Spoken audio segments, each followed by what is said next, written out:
Good morning all of you. आज class 10th math जिसमें आपको बहुपद पढ़ा रहे थे, बहुपद के शून्य के बारे में आपको बताया गया। और आज आपको बताएंगे कि द्विघात बहुपद के रूप में कोई बहुपद दिया है तो उसका शून्यक हम कैसे ज्ञात करेंगे। इस तरह भी हम ज्ञात कर सकते हैं। इसके पहले गुणनखंड के रूप में तोड़ करके आप बहुपद के शून्य ज्ञात कर रहे थे, लेकिन आज हम दूसरी तरीके से जिसको सीधा धराचार के फार्मूले के रूप में भी आप शून्य ज्ञात कर सकते हैं। जैसे मान लीजिए कोई बहुपद दिया है, बहुपद है, बहुपद px का मान दिया है ax square plus bx plus c। ये कोई द्विघात बहुपद है ax square plus bx plus c जिसमें a is not equal to 0। a शून्य के बराबर नहीं है, अर्थात ये शून्य नहीं है। ax square plus bx plus c a is not equal to 0 के शून्य ज्ञात करना है, के शून्यक ज्ञात करना।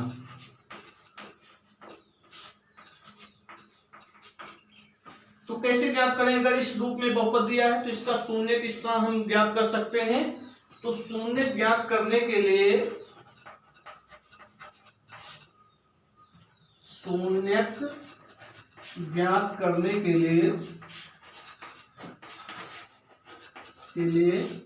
हम क्या मानते हैं कि ये बहुपद px किसके बराबर है? शून्य के बराबर है। ये बहुपद px क्या है? शून्य है। px equal to 0। अब px की वैल्यू कितना दिया है? ax square plus bx plus c। तो ये px के स्थान पर हम लिख देंगे ax square plus bx plus c equal to 0। अब इसको हम क्या करेंगे शून्य मालूम करने के लिए? अब देखिए यहाँ ax स्क्वायर है plus bx plus c equal to 0 है, तो यहाँ x स्क्वायर का जो कोफिशिएंट है अर्थात इसका जो गुणांक है, यहाँ पर x स्क्वायर का गुणांक हम 1 बनाएंगे। 1 लाने के लिए क्या करेंगे? a से पूरे समीकरण में भाग देना पड़ेगा। तो यहाँ हम लिख दे रहे हैं कि a से दोनों पक्षों में भाग करने पर, ठीक है, दोनों पक्षों में a से भाग करने पर तो क्या हो जाएगा? a से डिवाइड करेंगे तो यहाँ a कैंसिल हो जाएगा, बचेगा x स्क्वायर। अब इसमें भी भाग देंगे a से तो हो जाएगा b upon a x plus c upon a equal to 0। अब इतना जब हम कर लिए तब इसको हम पूर्ण वर्ग के रूप में परिवर्तित करेंगे। पूर्ण वर्ग के रूप में बदलने के लिए आपको बताया गया है यहाँ x square plus b upon a x plus c upon a है, तो इसको पूर्ण वर्ग में परिवर्तित करने के लिए हम क्या करते हैं? x के गुणांक, तो x का गुणांक यहाँ पर क्या है? b अपॉन ए है, तो b अपॉन ए है x का गुणांक, तो b अपॉन ए का जो आधा होता है इसके आधे के वर्ग को या तो जोड़ते हैं या तो घटाते हैं, जोड़ते और घटाते हैं। तो यहाँ देखिए b अपॉन ए है, इसका आधा तो हो जाएगा b अपॉन 2a, इसका होल स्क्वायर करेंगे तो b का स्क्वायर b स्क्वायर ही होगा, 2 का स्क्वायर 4 हो जाएगा, a का स्क्वायर a स्क्वायर हो जाएगा। तो हम क्या करेंगे? b square upon 4a square को दोनों b square upon 4a square को जोड़ेंगे और घटाएंगे। चूंकि इतनी राशि हम अपनी तरफ से जोड़ रहे हैं और घटा रहे हैं, तो जोड़ और घटा इसलिए रहे ताकि इसके मान में कोई परिवर्तन ना आवे। तो देखिए क्या किया जा रहा है, यहां हम लिख दे रहे हैं क्या कार्य कर रहे हैं। तो x का गुणांक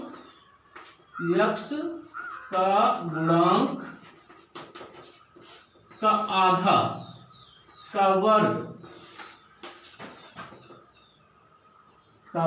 जोड़ने तथा घटाने पर जितना जोड़ेंगे इतना घटाएंगे। तो x का गुणांक कितना है, b अपॉन a है, तो x का गुणांक b अपॉन a है, तो b अपॉन a है, तो यहाँ पर हम क्या कर देंगे, b अपॉन a का आधा क्या हो जाएगा, b अपॉन 2a हो जाएगा। इसका स्क्वायर जब करेंगे तो b का स्क्वायर हो जाएगा, 2 का स्क्वायर 4 और a का स्क्वायर ही होगा, तो आ जाएगा b square upon 4a square. तो क्या करते हैं हम, b square upon 4a square को जोड़ने या घटाने, पूर्ण वर्ग बनाने के लिए ये नियम है कि x के गुणांक के आधे के वर्ग को जोड़ते हैं और घटाते हैं। तो यहाँ x का गुणांक b अपॉन a है, इसका स्क्वायर हो जाएगा, b square upon 4a square को क्या किया जाएगा, जोड़ा जाएगा और घटाया जाएगा। तो इसमें हम जोड़ेंगे तो आ जाएगा x square plus b upon ax, ये हो गया। यहीं पे हम जोड़ दे रहे हैं b square upon 4a square जोड़ा जा रहा है, तो इतने हम क्या करेंगे, घटा देंगे ताकि इसके मान में कोई परिवर्तन ना हो। तो b square upon 4a square घटा दिया गया। अब यहाँ क्या बच रहा है, c upon a equal to 0, ये हो गया। अब इतने को हम ध्यान से देखेंगे तो ये पूर्ण वर्ग के रूप में परिवर्तित हो जाएगा, इसका भी स्क्वायर है, इसका भी स्क्वायर है, तो a square plus b square plus 2ab के रूप में आ जाएगा। तो a square plus b square plus 2ab के रूप में जब होगा तो क्या हो जाएगा, ये इसको हम लिख सकते हैं x प्लस, तो a के स्थान पे x है, b के स्थान पे इतना है, b अपॉन 2a का होल स्क्वायर हो जाएगा, b अपॉन 2a का होल स्क्वायर।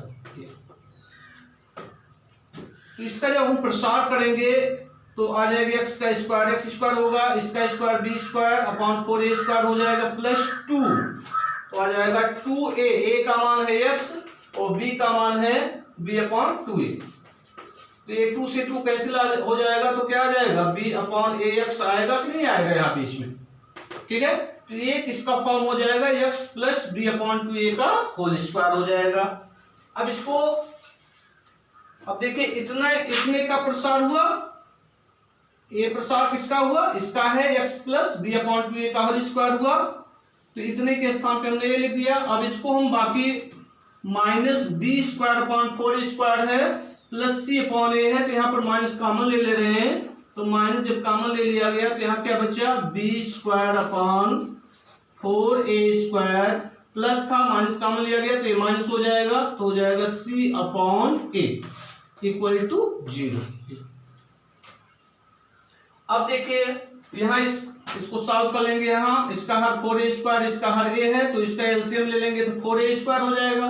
तो 4a स्क्वायर जब हुआ तो 4 स्क्वायर से डिवाइड करेंगे तो कैंसिल हो जाएगा, 1 आएगा, 1 का मल्टीप्लाई b स्क्वायर में करेंगे तो b स्क्वायर ही आ जाएगा। यहाँ a है, a से एलसीएम में डिवाइड करेंगे तो a स्क्वायर से a कट जाएगा, 4a बचेगा, 4a का मल्टीप्लाई c में करेंगे तो आ जाएगा 4ac। या इस तरह भी आप कर सकते हैं, इसके हर को बराबर करने के लिए यहाँ a है तो 4a से इसमें गुणा करेंगे इसके आंसर में, तो हर इसका क्या हो जाएगा, बराबर हो जाएगा। तो इतना आप नोट कर लेंगे, ऊपर हम खो रहे हैं, इतना समझ में आ गया। आगे देखिए,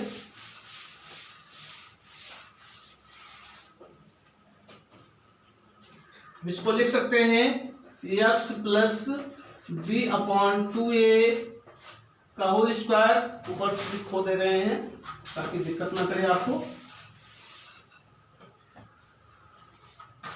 x plus b upon 2a का होल स्क्वायर माइनस इसका एलसीएम लेंगे तो हो जाएगा 4a स्क्वायर, इसका एलसीएम, ठीक है। या हर बराबर करने के लिए ए भी भिन्न के रूप में, ए भी भिन्न के रूप में, इसका हर 4 स्क्वायर, इसका हर a है, तो हर इक्वल करने के लिए 4a से इसके आंसर में गुणा कर देंगे तो इसका हर 4a स्क्वायर हो जाएगा, यहाँ भी 4ac आ जाएगा, और हर बराबर है तो अंश को घटा लेंगे तो आ जाएगा। डायरेक्ट हम सॉल्व कर दे रहे हैं तो हो जाएगा b square minus 4ac upon 4a square equal to 0,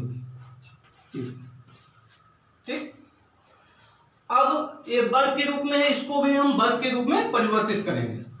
तो जैसे इसको हम क्या ऐसे सीधे उतार देंगे, x plus b upon 2a का होल स्क्वायर माइनस, अब देखिए b स्क्वायर माइनस 4ac है, इसको हम जैसे x है तो रूट x का होल स्क्वायर कर देंगे तो रूट एक्स स्क्वायर का एक्स मान एक्स होगा, तो इसे यहाँ बी स्क्वायर माइनस 4ac के स्थान पर हम क्या लिख सकते हैं, under root B square minus 4ac upon 2a का होल स्क्वायर। अब इसको जब सॉल्व किया जाएगा तो ये आ जाएगा इसका जब इसका वर्ग करेंगे तो रूट हट जाएगा, तो बी स्क्वायर माइनस 4ac आ जाएगा, 2a का स्क्वायर 4a स्क्वायर आ जाएगा। ठीक है, अब देखिए ए भी वर्ग के रूप में है, ए भी वर्ग के रूप में। एक फार्मूला आप पढ़े हैं, दो पदों के वर्गों का अंतर ए स्क्वायर माइनस बी स्क्वायर बराबर होता है एक ब्रैकेट में ए प्लस बी इंटू दूसरे ब्रैकेट में ए माइनस बी होता है। तो ए के स्थान पर इतना हो गया, बी के स्थान पर इतना है, तो इस रूप में हम इसको रख सकते हैं। तो ए स्क्वायर माइनस बी स्क्वायर का फार्मूला यहाँ अप्लाई करेंगे तो क्या हो जाएगा, एक ब्रैकेट में ए प्लस बी, दूसरे में ए माइनस बी। तो क्या होगा कि पहले ब्रैकेट में इसमें इसको और इसको क्या करेंगे, ऐड कर लेंगे, और दूसरे ब्रैकेट में इसमें से इसको क्या करेंगे, माइनस कर देंगे, घटा देंगे। तो इसको क्या लिख सकते हैं हम, x plus B upon 2a का होल स्क्वायर नहीं होगा, X plus B upon 2a plus root B square minus 4ac upon 2a। एक ब्रैकेट में हो गया, दूसरे ब्रैकेट में क्या होगा, इसमें से इसको घटा देंगे, क्योंकि ये फार्मूला अप्लाई किया गया है A square minus B square. तो क्या हो जाएगा, X plus B upon 2a minus root B square minus 4ac upon 2a, bracket closed, equal to 0, equal to 0। ये हो गया। अब देखिए, अब इसका और इसका गुणनफल शून्य, इसका गुणनफल शून्य कब आएगा, या तो ये शून्य हो या तो ये शून्य हो। जब दोनों या तो अलग अलग जीरो हो, या तो ये जीरो हो या तो ये जीरो हो, तभी गुणनफल इसका क्या होगा, शून्य होगा। तो जब हम इसको शून्य करते हैं तब क्या होता है, देखिए X plus B upon 2a plus root B square minus 4ac upon 2a equal to 0। ये हो गया, या ये भी 0 हो सकता है, या तो ये 0 होगा या तो ये 0 होगा। तो X plus B upon 2a, X plus B upon 2a minus root B square minus 4ac upon 2a equal to 0। अब देखिए यहां हम x की वैल्यू निकालेंगे और यहां भी x की वैल्यू निकालेंगे। तो यहाँ x की वैल्यू निकालना है, तो इसको हम क्या करेंगे, इन दोनों को पक्षांतर करेंगे। पक्षांतर करेंगे तो ये प्लस है तो माइनस हो जाएगा, ये प्लस है तो क्या हो जाएगा, माइनस हो जाएगा। तो इसको बराबर के उधर ले जाएंगे तो हो जाएगा minus B upon 2a minus under root B square minus 4ac upon 2a। ये हो गया। अब इसी को सॉल्व कर ले रहे हैं, तो x इक्वल टू, इसका हर भी है 2a है, इसका हर भी क्या है 2a है, हर दोनों का इक्वल है, a भी माइनस है, दोनों सेम चिन्ह है तो जुड़ जाएंगे, तो हो जाएगा minus B minus root B square minus 4ac upon 2a। ये हो गया। अब यहां देखिए इसकी वैल्यू, इसको भी पक्षांतर करेंगे, बराबर के उधर ले जाएंगे तो इस प्लस से माइनस हो जाएगा, माइनस से तो क्या हो जाएगा, प्लस हो जाएगा। तो हो जाएगा x equal to minus B upon 2a plus under root B square minus 4ac upon 2a। अब इसका हर 2a है, इसका हर भी 2a है, हर दोनों का बराबर है, तो अंश को क्या करेंगे, जोड़ने की स्थिति में होगा जोड़ लेंगे, घटाने की स्थिति में होगा तो घटा लेंगे, विपरीत चिन्ह है। हो जाएगा x इक्वल टू, इसको सॉल्व कर लिख सकते हैं, minus B plus under root B square minus 4ac upon 2a। तो देख रहे हैं x की एक वैल्यू ये प्राप्त हुआ और x की एक वैल्यू ये प्राप्त हुआ। ठीक है, तो ये दो वैल्यू आपको क्या हो रहे हैं, प्राप्त हो रहे हैं। तो इस फार्मूले को रख करके हम क्या कर सकते हैं, इस बहुपद के शून्य ज्ञात कर सकते हैं, अर्थात x की वैल्यू क्या किया जा सकता है, ज्ञात किया जा सकता है कि x की वैल्यू उस बहुपद में रखने पर उसका वैल्यू क्या हो जाएगा, शून्य हो जाएगा। ठीक है, तो जो बहुपद दिया था ax square plus bx plus c, उसके जो शून्य प्राप्त हुआ, पहला शून्य a हो गया, दूसरा शून्य a हुआ। चूंकि ये द्विघात बहुपद था तो उसके दो शून्य होंगे, घात 2 है तो जितने घात होंगे उतने शून्य क्या होते हैं, प्राप्त होते हैं। तो द्विघात बहुपद था इसलिए इसके दो शून्य मिले, एक तो a मिल गया, दूसरा a मिल गया। अब इन दोनों को इकट्ठा भी लिखा जा सकता है, तो इकट्ठा हम इस तरह लिखेंगे, खो दे रहे हैं, नोट कर लीजिएगा आप लोग। ठीक है, अब देखिए यहां x, यहां भी x, तो इसको लिख सकते हैं x बराबर x इक्वल टू या x बराबर, अब देखिए यहाँ माइनस बी है, यहाँ भी माइनस बी है, तो हम एक जगह ऐसे रख दे रहे हैं तो हो जाएगा माइनस बी। अब यहाँ देखिए माइनस है, यहाँ प्लस है, तो यहाँ एक प्लस वाला लेंगे तो प्लस रखा जाएगा, माइनस वाला लेंगे तो माइनस रखेंगे, तो प्लस माइनस। अब यहाँ देखिए under root B square minus 4ac, यहाँ भी under root B square minus 4ac है, तो under root B square minus 4ac upon 2। तो इस सूत्र से भी हम क्या कर सकते हैं, द्विघात बहुपद का शून्य ज्ञात कर सकते हैं। x equal to minus B plus minus under root B square minus 4ac upon 2a से हम शून्य क्या कर सकते हैं, निकाल सकते हैं। तो जो द्विघात समीकरण दिया गया था, द्विघात बहुपद दिया गया था px equal to ax square plus bx plus c, तो यहाँ देखिए x स्क्वायर का गुणांक a है, x का गुणांक b है, अचर पद c है, तो abc का मान निकाल करके इसमें हम रख देंगे और सॉल्व कर लेंगे तो x की वैल्यू आएगा, तो एक बार प्लस ले लेंगे तो एक शून्य प्राप्त होगा, दूसरा माइनस ले लेंगे तो हमें दूसरा शून्य क्या हो जाएगा, प्राप्त हो जाएगा। इस तरह हम द्विघात बहुपद का शून्य ज्ञात कर सकते हैं। और इस फार्मूले को x बराबर minus B plus minus under root B square minus 4ac, इसको श्रीधराचार्य का सूत्र भी कहते हैं। x equal to minus B plus minus under root B square minus 4ac upon 2a को इसे श्रीधराचार्य का सूत्र भी कहा जाता है, धराचार्य का सूत्र। ठीक है, तो इस तरह हम बहुपद का शून्य ज्ञात कर सकते हैं। ठीक है, फिर आगे आगे देखिए, आगे क्या है, आगे अगला टॉपिक है, इसमें द्विघात बहुपद के शून्यक और गुणांकों में संबंध। द्विघात बहुपद, द्विघात बहुपद के शून्यकों कर दीजिए, शून्यकों, द्विघात बहुपद के शून्यकों और गुणांकों में संबंध, और गुणांकों में संबंध, गुणांकों में संबंध।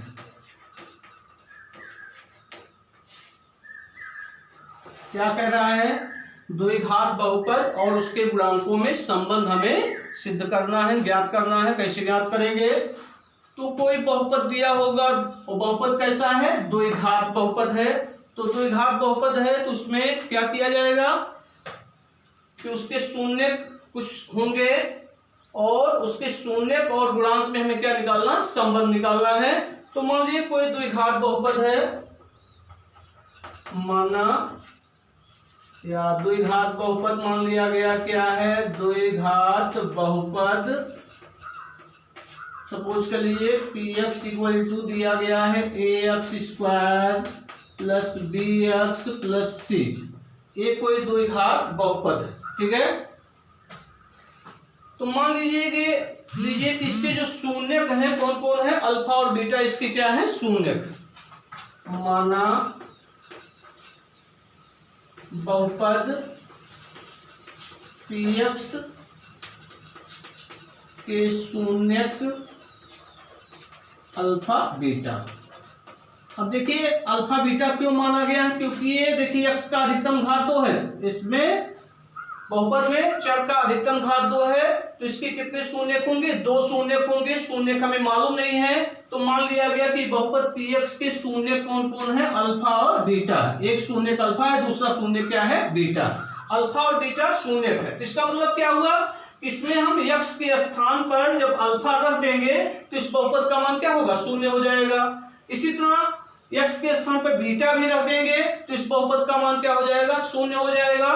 तो शून्य का मतलब क्या हुआ कि इस बहुपद में x के स्थान पर अल्फा या बीटा का मान रखने पर ये बहुपद क्या हो जाता है? शून्य हो जाता है। तो जब बहुपद शून्य हो जा रहा है तो इसका मतलब क्या हुआ? x के स्थान पर अल्फा रखने पर ये बहुपद शून्य हो जा रहा है तो इसका मतलब क्या हुआ कि x माइनस अल्फा इसका क्या है? एक गुणनखंड होगा। इसी तरह x के स्थान पर बीटा रखने पर ये बहुपद शून्य हो जा रहा है तो इसका मतलब x माइनस बीटा भी इसका क्या होगा? एक गुणनखंड होगा। तो x माइनस अल्फा इसका एक गुणनखंड है, x माइनस बीटा भी इसका क्या है? एक गुणनखंड है। ठीक है, तो यहां हम लिख दे रहे हैं अल्फा बीटा इसके शून्य हैं तो x माइनस अल्फा तथा x माइनस अल्फा और x माइनस बीटा दिए गए बहुपद के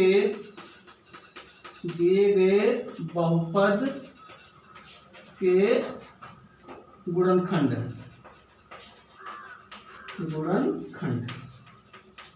x माइनस अल्फा इसका गुणनखंड हो गया, x माइनस बीटा इसका क्या हो गया? गुणनखंड हो गया, गुणनखंड होंगे।